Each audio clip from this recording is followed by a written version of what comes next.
Hey, how's it going? Uh, oh sure. Turn on the camera and then just forget what you're gonna say. So, today,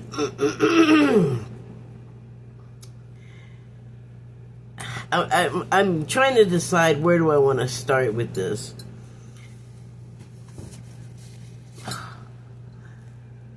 So, you know how, like, I call this channel The Temperature of Us? Is because I hope to, but I'm not sure I always do, but I hope to convey the fact that I'm just trying to convey what I feel is a sense of what's going on with people, like how they're feeling. And so, this weekend, there was like moon stuff happening, full moon eclipse, like this past week or past few weeks. I don't know, there's just been a succession of it for months and months and months, and it just kind of whips us all over the place, you know. And then there's all of the things going on in the world that have people upset and in an uproar, and just everybody's feelings are inflamed over something or other in some way. That is my feeling. So, I mean, today,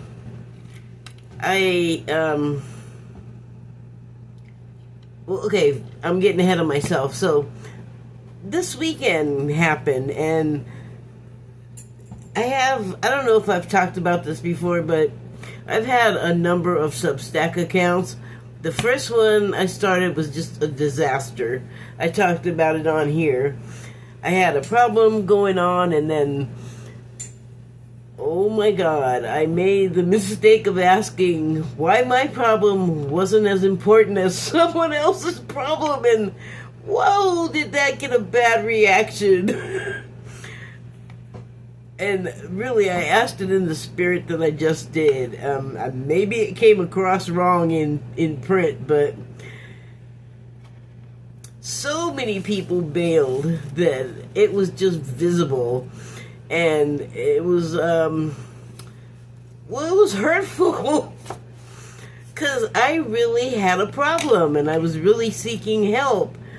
And I was just watching, still to this day, all kinds of people asking for help or not even asking and getting help offered. And that was where the question came from. And it's not, you gotta understand, it wasn't from just that day. It's been an accumulation over years.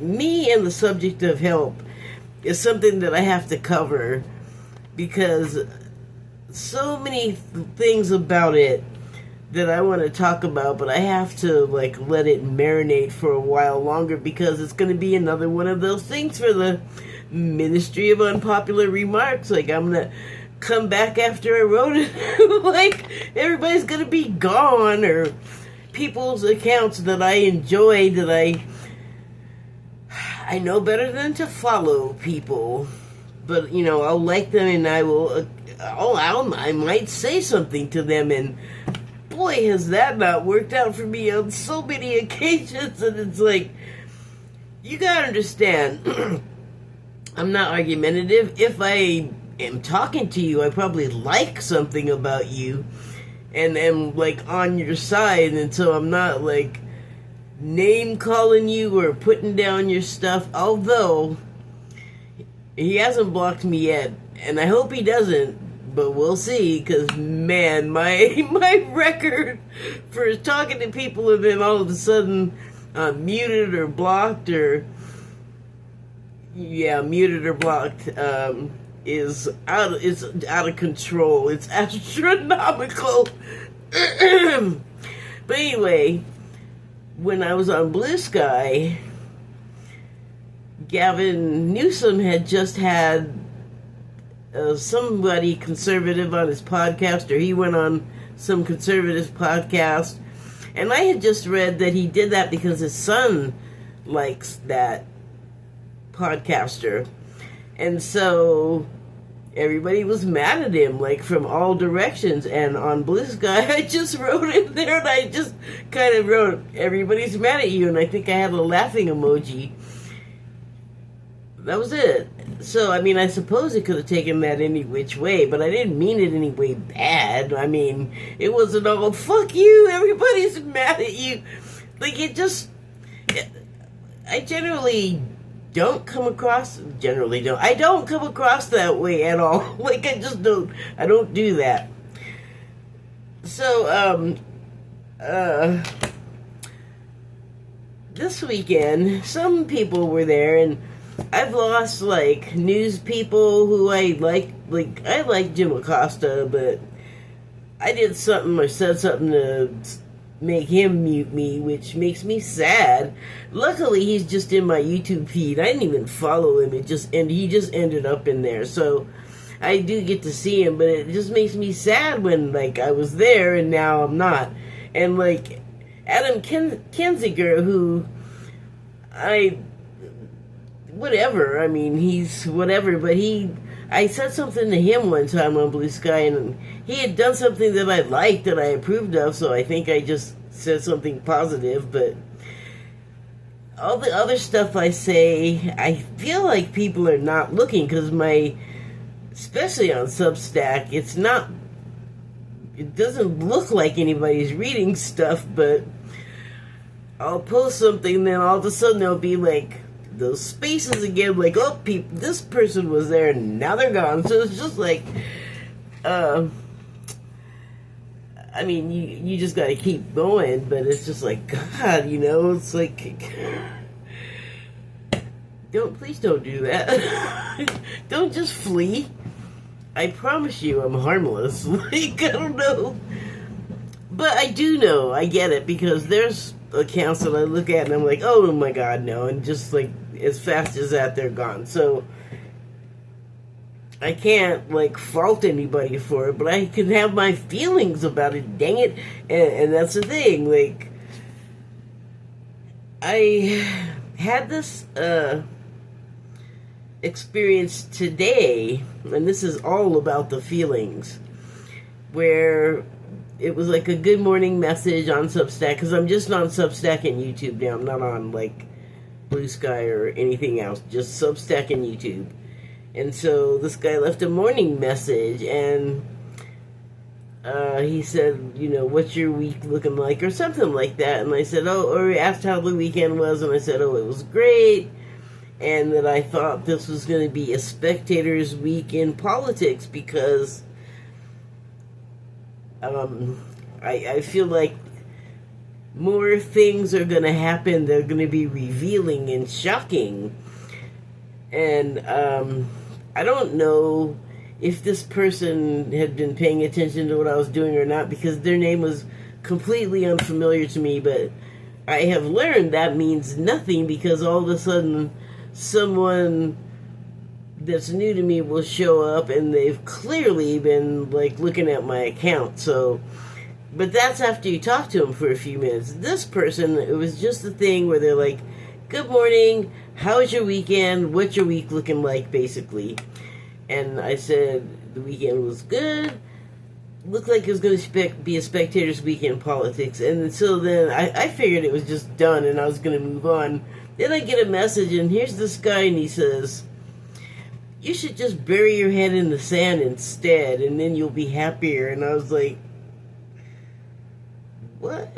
I mean, just the delivery of that sentence, and happier than what? What are we talking? What? Like, it just bent me all wrong. So I didn't end up saying anything. I just gave it a heart and moved on. But, like, it just kind of sat there all day, and, like, I was thinking about it. And I let myself think about it, because I think that, well, I know that if we don't, like, just let the feelings happen, like, whatever it is, and try not to put any kind of color on it about, like, what's right or wrong about you having the feeling. Like, you gotta just let the dang thing happen, and maybe then have a decision about it. But either way you go, and when I say you, I mean me at this point. Either way I go, at some point the goal is to feel the feeling, have whatever experience that brings out of it, and then move it along, like get it out of, let it go. That's what I'm trying to say. But that's like my worst thing, because I get all like my feelings, like I'm all sensitive, I'll get my feelings hurt or, whatever, and it's like, then I gotta go through okay, why are you getting your feelings hurt? There's not enough investment there for you to even be doing this, and I have to like undo that that occurs. So,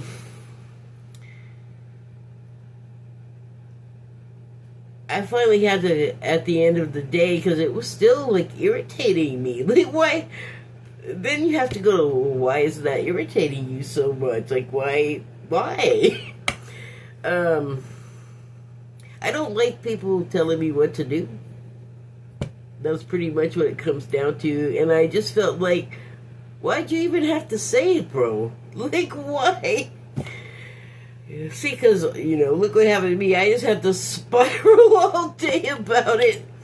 But that right there is a reason to pay attention to, like, that was not the right reaction. Or if it's not the wrong reaction, it's the why reaction. Why did you have that reaction? So, I'm still kind of, unraveling that one, I guess, but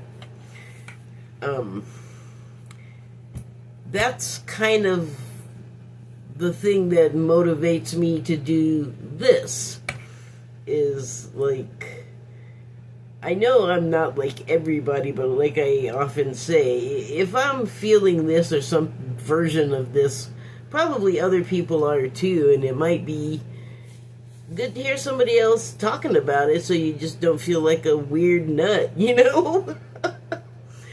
So, speaking of weird nuts, I shouldn't have said that. But anyway, a couple of videos ago, I think it was 2 videos ago, or the last one, I mentioned a psychic that could read auras named Denise. And Denise turned up in my feed on Substack. Oh, so I didn't finish what I was saying about that. So, okay, so the Substack, on the weekend, on like Friday or Saturday, certain accounts were there, and they weren't accounts that I was following or anything, they were just there, and I liked that they were there because I liked to look at them, and then like Saturday or Sunday, or no, it was Monday, it was like yesterday or today, I don't know, today started early for me, like, it was still kind of Sunday, but anyway, my account changed, and I have, like, I started to say this, like, I had that initial account, and that was on my iPhone, and then I deleted that account because I just felt like it went so bad, and then I started another one, and so when I came back, a bunch of people were still gone, but, like, for instance, today, I believe it was Adam Kinziger, actually.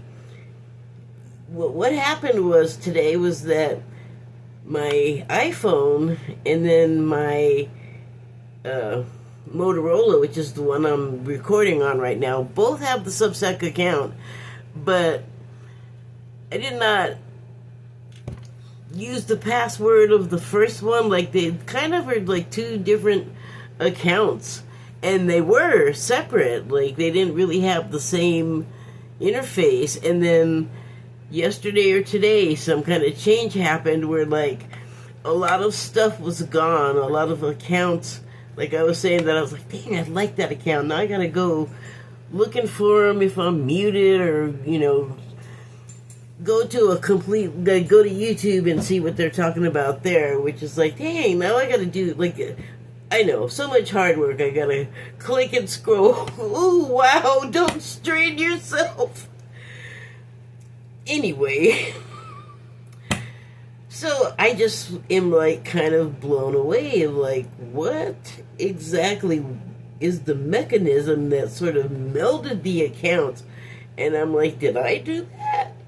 Did I somehow cause that to happen? Or what? What else? How else could it have happened?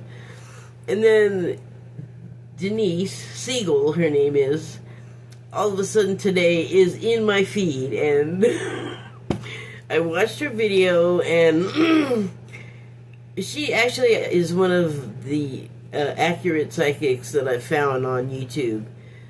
But I stopped watching her because she even said this herself in the video from today on Substack that she made, that she's kind of doom and gloomy. And I just didn't like it after a while. I was like, you gotta see a bright side to things, or else everything is gonna be doom and gloomy. So she's been right about some heavy duty stuff, but there's also free will. And then I noticed with a lot of people, like, we're all into something different. Like, we all have like our main focus similarly aligned but different. Like, we all come at this stuff from like a different direction, and then you have your life that makes you different, and where you grew up, you know, like the whole surroundings and everything. So I mean, there's so many things that not separate us, but that make us unique and different.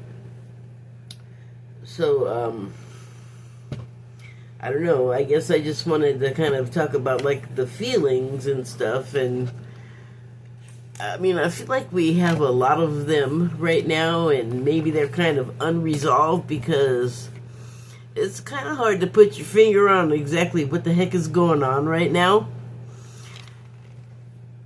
I mean, it's a whole new thing happening right now. There's, you know, no one is around today that was around 26,000 years ago or 5,000 years ago or whatever. Like, this is a whole new reset. I think reset is a word we're going to be hearing quite a bit about in the future in various contexts. But that's neither here nor there. Okay, so I pulled some cards from the Shaman's Dream Oracle, and I didn't know what the heck I was even going to be talking about, so this should be interesting.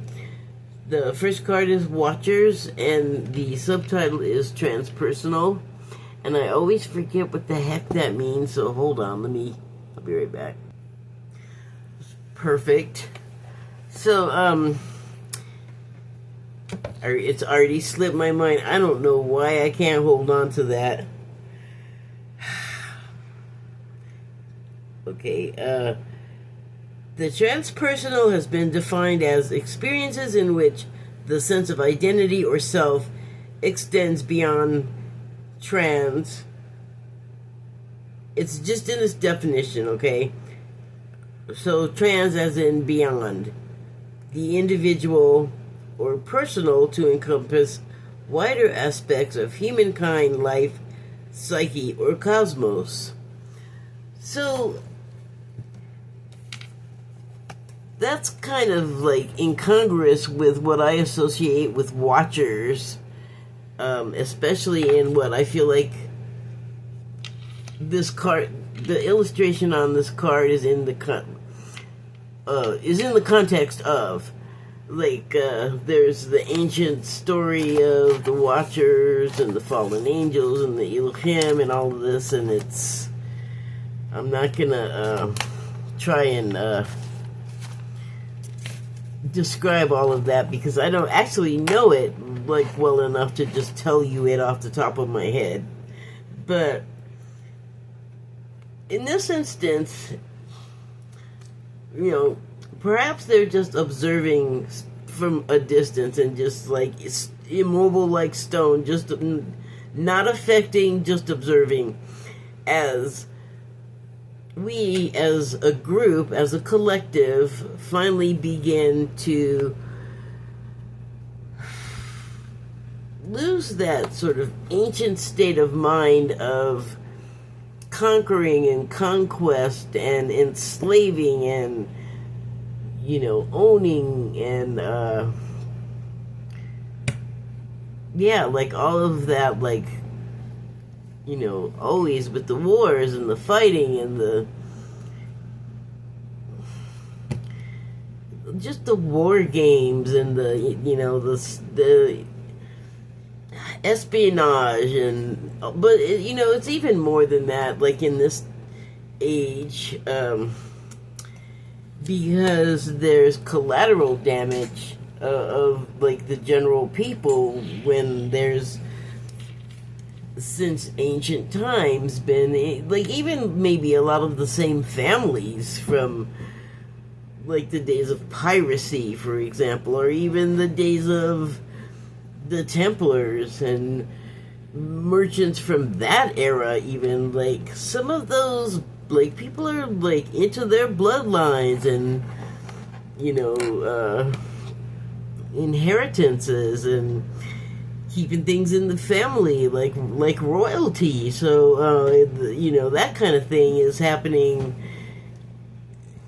concurrently with like this whole teeming other multitudes of people that are not these royal bloodline type people and more what the bloodline people would call mongrel, but the mongrels are not inbred.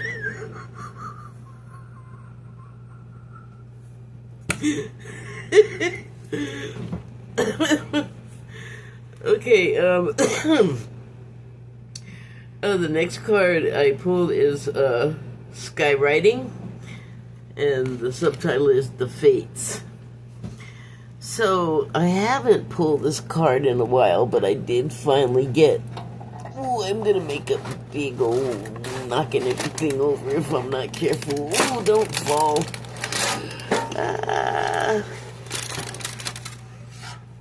I got a little runic thingy so I could check this very thing. But like, check this out. I never knew that there were like letter meanings to go along with this. I haven't pulled this out and actually used it, but check this out. I got it home. Meanings. Okay, so this card has runes on it. It's got this guy, the bow tie guy, and it says Dragaz, dawn, day, happiness, success, time. Dawn, like in Foundation. Guy's got time for days. What is the next one?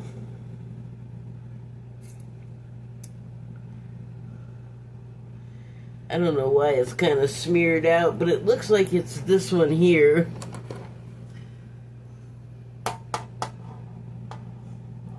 Fehu. Wealth, abundance, needs, goals. What else do we got? There's one that looks like an M. So, this dude right here. And it says Awaz, horse, equality, change, duality. I think there's a couple more.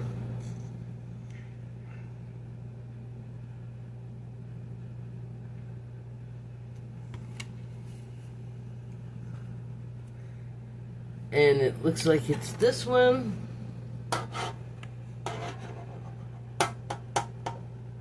The A, and it says answers, Odin, leader, God, teacher, justice. Interesting. A1, king number 1. Okay, and then the last one is this one. And that always looks like, well, I think from another guide that I have, this was like hatchets, but if it's hatchets, it's like warlords, face to face, tete a tete. Like,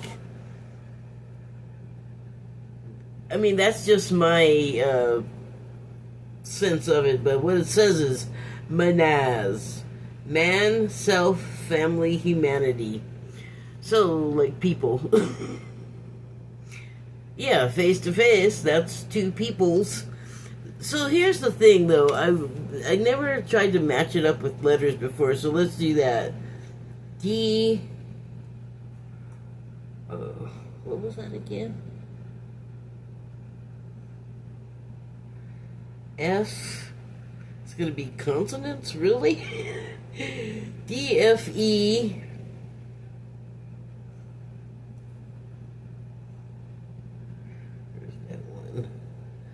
A, D, F, E, A, M. That's not a word. Okay, I guess I'll put that back when I'm done, so I don't knock over my lights. Okay, well, the only thing about the runes is it kind of is like, all like these positive for like all people things, which is I guess in keeping with what I'm talking about, because you know the collective that's aware of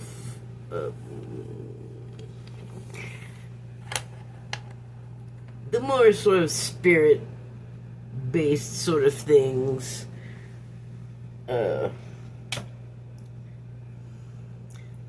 I was writing about this before I started recording and thinking about it, but you don't know that. What I was thinking was that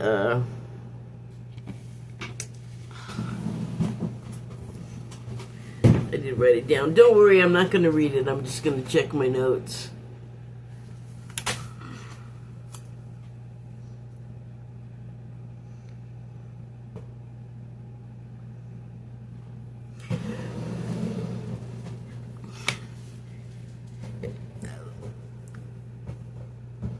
It's sort of like what I was writing was sort of about the way that we're like leaves on a tree in the wind, or like a flock of birds where like something unspoken and maybe without like physical form is affecting like the whole group at once, like in a way that they can all sense. So that it's like it would be like a crowd of people all turning at once because something attracted their attention, but there was no like sound or like, you know, cymbal crash or something. It was just like birds or a flock of fish. Just like everybody was like, whoa, like everybody felt it at once is what I'm getting at. And what Denise was talking about was that how we're going to be such a surveillance state, and there's not going to be any way for people to assemble or like protest or talk or make plans. Like that is a future that she sees coming. And it's possible. But there's also free will at work, and it doesn't mean that just because there's a potential for like really negative things to come to pass, like things are going to come to pass that are shocking and like negative, and I think there's going to be like casualties and or loss of life. These things happen in life. I think it's just everything's a little more frightening now because we're kind of unsure of like what's ahead. I don't think adding fear to the mix is going to be helpful, though. Not that I think that, like, just being all pie in the sky, positive, and, oh, nothing's going to happen. I'm never saying that. Something's always going to happen, but it's your perspective on the way you see things when they happen, like even if they're scary or negative or like dangerous. That's nothing new in the world, you know. The only thing that's really new and different right now is that it's just kind of unclear what's going to be happening going forward, and it's just kind of like we'll know when it's happening sort of situation, and that's unusual. So I guess that's causing us to have anxiety and fear, and then there's like controlling axes that are,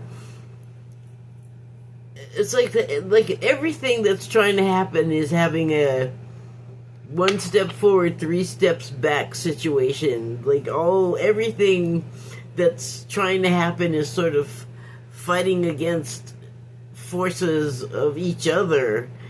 If that even makes sense, and I'll give you an example, because Denise was talking about this, and this is something that the GFL has also talked about, the Galactic Federation of Light, which is that the government, for example, the U.S. government was going to try and do a false flag thing where they were doing like a false alien invasion.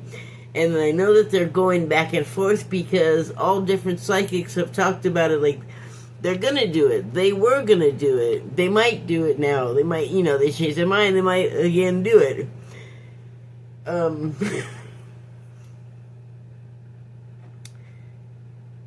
It's good that there are a lot of voices out there sort of bringing it up so that should it come around that they do that, it wouldn't be as shocking as they would like it to be. Because, and when I say they, I mean, I don't know, the cabal, the deep state, whoever it is that is like anti-democracy, that wants to like have this surveillance state that wants it to be just acceptable to have like roving ICE police raids and, you know, law enforcement immigration raids and bringing in troops that, you know, you don't do that unless there's an emergency, and there's not an emergency except for peaceful protests saying, you know, Trump, get out of here, we don't want you, we don't like what you're doing. And they're taking that like, you know, we're doing car bombs and stuff, and that's not at all what's happening. And so that being the case, I don't think what they're trying to do is going to really work out for them that well, which is not to say that people are not going to get hurt, like I said, because they're just insisting on doing this, like, regardless, and it's not going to go well for the government right now that's trying to do this, well, that is doing this. You know, but the thing is that not everyone can have my perspective about it and just be kind of like, okay, I can deal with this because, like, it was always going to happen, and this is not on a level of surprise to any of us, but we do have this sort of amnesia thing going on, which, man, what kind of dissonance did we create for ourselves? But it's good to have people there that are kind of, like, aware of, like, yeah, it's also this way, but it's also this way. Like, it's good to have people there that can just be all not thrown by the dissonance of the situation and be there to, like, talk sense or just talk to people and not be all freaking the freak out about what's happening. We're going to be grateful for that. So, okay, next card. Oh, sorry, not next card. So this one is skywriting.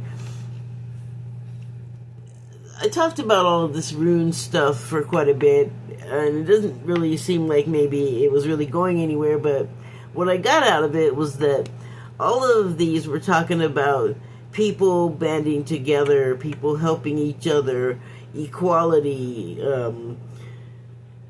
Again, equality would be like, not necessarily people helping each other, but people standing on an even footing in life, so that's helpful.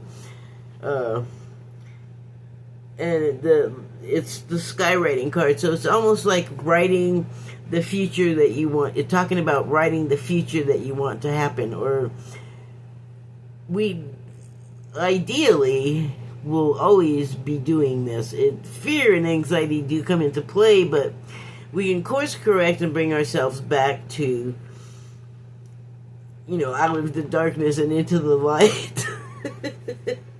We do have the control and the choice to do that. Freedom of choice to do that. So the next card is Eyes of the Eagle, rising above the fray. That's almost like in line with what I was saying. And it's also like, you got the eagle, which is known for its good eyesight and its ability to fly and get that higher perspective.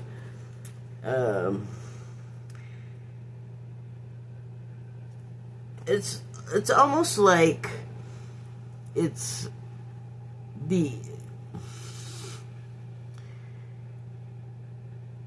what gives people that are there to be calming and informative and to help, like I was just saying, people not give in to anxiety and fear by presenting them with reminders of, like, what's happening is bad.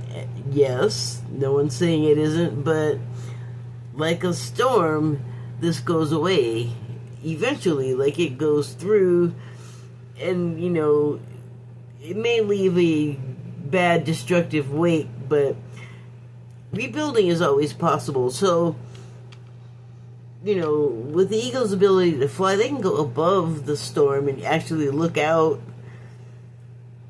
past it, like into like what's coming afterward. And that's a good way to take yourself out of the fear and anxiety, to like look at things from a different angle and see hopeful that there's something hopeful to be had, even once there's wreckage, the worst is over, and so if you're standing in the middle of all of what used to be your life in piles around you, that could bring you down. So you kind of have to, maybe for the sake of little people, like young people or like older people that will be really fearful because of their possible inability to like save themselves in a disaster situation. Like, you have to rely on other people, and you have to like have faith that help is going to come, because a lot of the help we're used to has been yanked, and people are aware of that now. So sometimes in those situations, what needs to be done is to worry about blame and retribution later and pick up the pieces now. And you might have to pull yourself out of like a darkness, a sort of a hole situation, and raise yourself up to that higher level.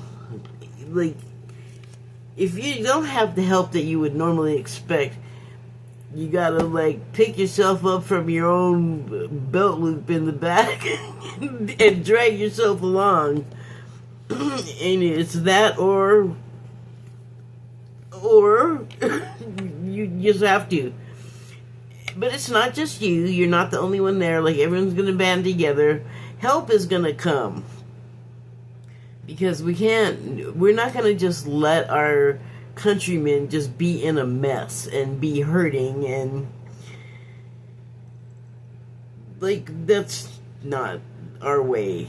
That's what we've always told ourselves. Now's the time when we can actually live up to it and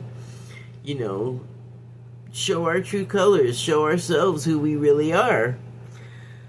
Okay, so the next card is Winter's Dream, Gestation Period. There is quite a jumble of things on here, and it's interesting that there is a snail shell on here. I just watched a nature short on that channel I was just talking about yesterday, or last video, that I'm kind of partial to now, called Animals Life, CFB. There is a voiceover artist. It's usually a British person, which gives it that Attenborough sort of credibility, but not always British. Sometimes it's American, maybe Canadian. The reason why I'm talking about that is because they used a snail shell, or they were showing it because it was inhabited first by the snail, and then predators got the snail, and then after the predators were gone, a bee chose the snail to go in and inhabit, new tenant, lay her eggs and sleep or whatever, and be protected in this shell. And I'm looking at it going, oh, it's a spiral and it's a nautilus, but it was a snail. It was a ground snail, but those are all of those things. So a nautilus, I think, is an ancient seawater snail. I don't know, something about recurring spirals today, though. Oh, in gestation period, the bee laid its eggs in the shell and then left, because so the shell could, like, be the gestation chamber. I don't... Hold on.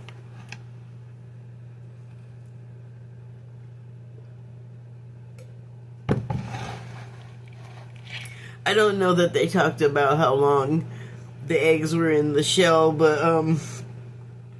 I think it happens pretty fast. Faster than with humans. And I'm just saying that because this is a very wintry scene. And so,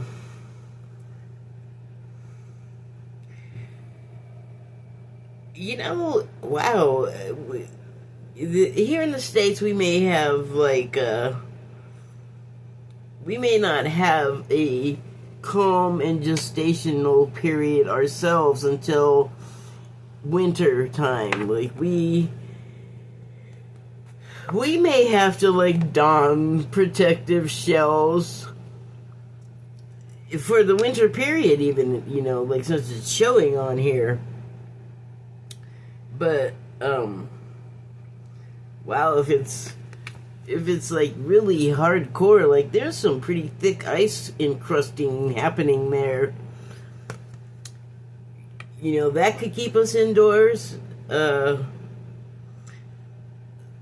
also possibly another pandemic on the horizon that's gonna have us inside, just stating mad, you know. Yeah, I don't know, we'll see. Final card is the Spirit of the River, movement toward adventure.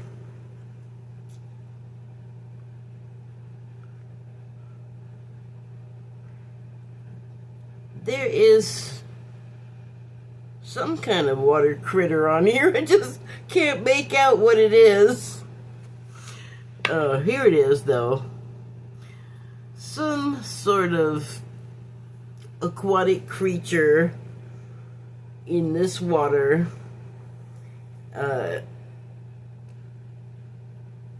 Movement toward adventure. Well, interesting, though, the water is melted here, so I wonder if after the gestation period, things have had time to cool, literally, on the political scene, I hope, and just sort of the whole, like,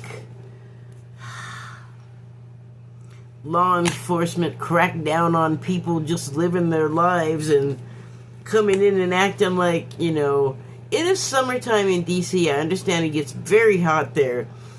I saw a report last night of ICE trying to make people go in their houses, and they called a curfew. And there's like grown people out there drinking beer and smoking cigarettes and talking like, on their stoops or the equivalent. And these people in their masks and no licenses, and they're being all snarky and rude and take down my license plate, and there ain't no plate on the car. Like, what are you, a dick? Why? You got your control, you got your power, and then you gotta be a, like, oh man. Don't get me started. But maybe, like, there is a cooling period when all of that, like, it's for a whole number of reasons, possibly unclear, completely, not completely clear now, will, after the winter, after they've had some time to, I don't know what's going to happen. Some sort of birth of something, I guess. So, movement toward adventure. Finally, you know, maybe spring, late spring, summer, movement will begin to happen. Change, possibly a lot of change, because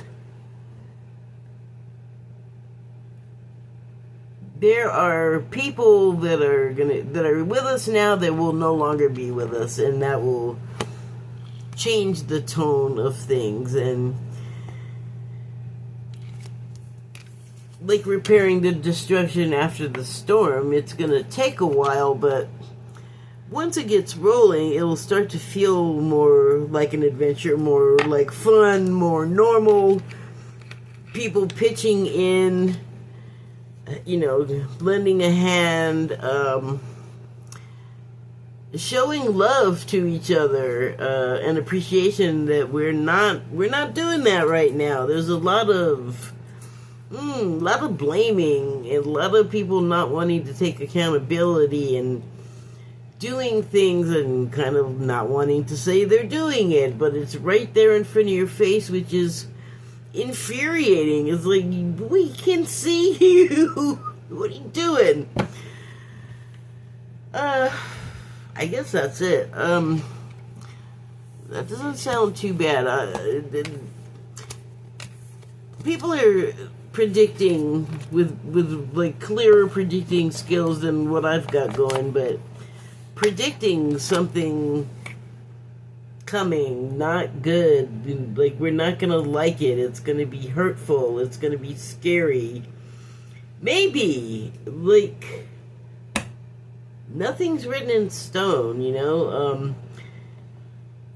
And here's the thing, like, you can be cognizant of something bad on the way, or that something bad could be on the way, but you don't have to reinforce it and sort of like enshrine it and give it a bunch of life and, you know, throw tinder on the, like, you don't need to do that. In fact, the less you do that, the better, because remember, what we think and, like, we create our reality. So if our consciousness is filled with fear and apprehension, well, what kind of world are you gonna get? Like, yes, there's that, but that's not all there is. That's the, I guess, the really important thing to remember is you have free will, you have a choice. Doom and gloom, not all there is. And you know what, even if there is doom and gloom, you can whistle while you work. You can, like, take the wind out of that doom and gloom. Like, everything is just not terrible. It just doesn't have to be that way. And that's up to us. Like, what do we want? I know I don't want terrible. I don't want doom and gloom. I want to see us saying, you know what? Government, you don't want to help? Rich people, you don't want to help? Okay. Force us to work around you. See how you like that. Thank you and good night.